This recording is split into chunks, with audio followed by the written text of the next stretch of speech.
বন্ধুরা, আমাদের স্বাদের ঝুলিতে তোমাদের আরো একবার অনেক অনেক স্বাগত।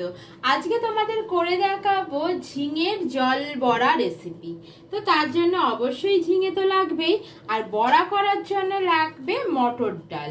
মটর ডালটাকে আমি 2-3 ঘন্টা একটু ভিজিয়ে রেখেছিলাম, দেখো অনেকটা কিন্তু নরম হয়ে গেছে। এবার এটাকে মিক্সিতে একটা পেস্ট বানিয়ে নেবো। ডালটা আমি মিক্সার গ্রাইন্ডারে নিয়ে নিয়েছি। এবার দিয়ে দেবো 2টো কাঁচা লঙ্কা, যে যেরকম ঝাল পছন্দ করবে সেই হিসেবে কাঁচা লঙ্কার ব্যবহার করবে। দিয়ে দেবো পরিমাণ মতো নুন, দেবো চিনি স্বাদের জন্য, দিয়ে দেবো 1/2 চামচ আদা বাটা। এখানে তোমরা গোটা আদা ব্যবহার করতে পারো, যেহেতু আমার কাছে আদা বাটা ছিল তাই আদা বাটাটাই ব্যবহার করছি। এ বাবা, তুমি তো তরকারিতে আদা দেবে গো, আবার বড়াতে কেন দিচ্ছ? ওফো, তোর কি আমার উপর একটুও ভরসা নেই? এর আগে যে বড়াগুলো খাইয়েছিলাম সে তাতে তো আদা ছিল, তুই কি একবারের জন্য বুঝতে পেরেছিলি?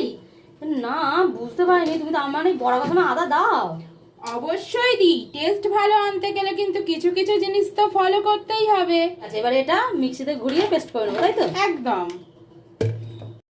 দেখো বন্ধুরা, ডালটাকে আমি একটা মিহি পেস্ট বানিয়ে নিয়েছি। এবার এটাকে ভালো করে ফেটিয়ে নেব।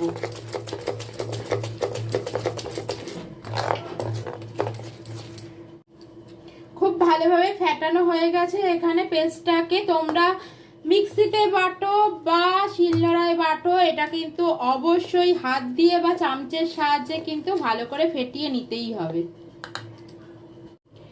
কড়াইতে তেল দিয়ে দেব। রান্নাটা পুরোটাই সর্ষের তেলে হবে।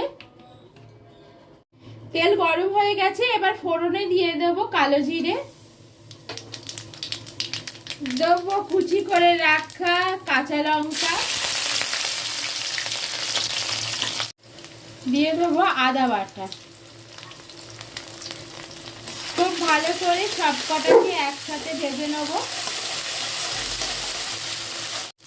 সমস্ত কিছু ভাজা হয়ে যাওয়ার পরে দিয়ে দেবো কেটে রাখা ঝিঙে।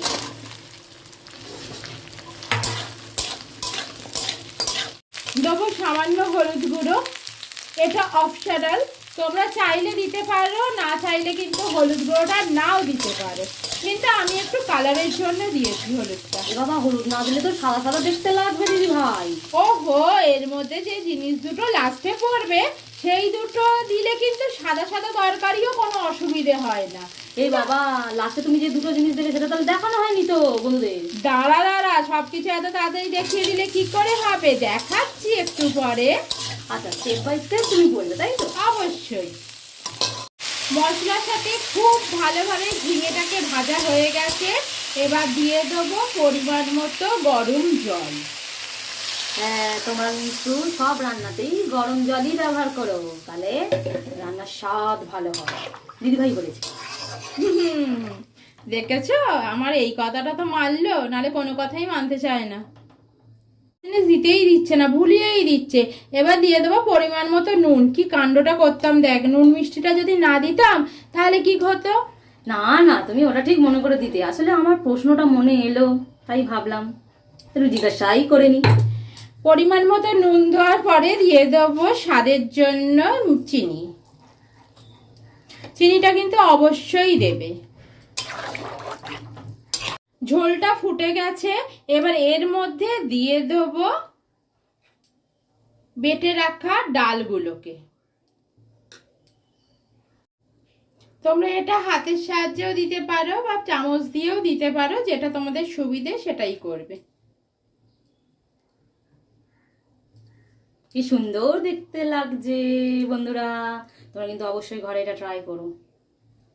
শুনেছি খুব সুন্দর হয় খেতে, অবশ্য আজকে আমি খাবো। দেখো বন্ধুরা, সবকটা বড়া দিয়ে দিয়েছি। এবার এটাকে কিন্তু মানে বেশি নাড়াচাড়া এই সময় করবে না, এটা একটা ঢাকনা চাপা দিয়ে দেবো। আর তুই এত খাওয়া খাওয়া করছিস কেন? তোকে দিয়েই তো ফার্স্টে টেস্টটা করাবো আমি। আরে আমি একবার করে বলে রাখি যাতে তুমি ভুলে না যাও। ঠিক আছে ঠিক আছে, এবার বেশি নাড়ানাড়ি একদমই করা যাবে না। আমি একটা ঢাকনা চাপা দিয়ে দিচ্ছি। এই 5 মিনিটের মতো এখন হোক, তারপরে খুলে দেখবো। ঠিক আছে। তরকারিটা তো যতক্ষণ হচ্ছে ততক্ষণে আমি একটা পেস্ট বানিয়ে নেব। নিয়ে নিয়েছি কালো সর্ষে আর পোস্ত, চাইলে কিন্তু তোমরা এখানে সাদা সর্ষেও ব্যবহার করতে পারো। বন্ধুরা 5 মিনিট হয়ে গেছে, ঢাকনা খুলে নিয়েছি। এবার আমি দিয়ে দেব এই সর্ষে আর পোস্তর পেস্ট। দিদি ভাই, এটাই কি সেই দুটো জিনিস যেটা তুমি বলেছো শেষে দেবে? একদম, কারণ সর্ষে আর পোস্ত দিয়ে বেশিক্ষণ রান্না করার কিন্তু দরকার লাগে না, তার জন্য এই দুটোকে লাস্টে দিলাম। ও, তাহলে আমাদের রান্না প্রায় হয়ে এসছে। হ্যাঁ, শুধুমাত্র বাকি আছে কাঁচা তেল দেওয়া। ও আচ্ছা, ঠিক আছে। এবার ওপর দিয়ে দিয়ে দেবো কাঁচা সর্ষের তেল। বাহ, গন্ধটা কিন্তু হেভি আসছে। দেখো, রান্নাটা আমাদের কমপ্লিট হয়ে গেছে। অবশ্যই তোমরা ঘরে একবার ট্রাই করে আমাদের জানাবে। আর চ্যানেলটাকে সাবস্ক্রাইব করতে একদম ভুলবে না। একটা করে লাইক, একটা করে শেয়ার করে দেবে। তাহলে ভিডিওটা এখানেই শেষ করছি। দেখা হবে অন্য কোনো ভিডিওর সাথে। টাটা।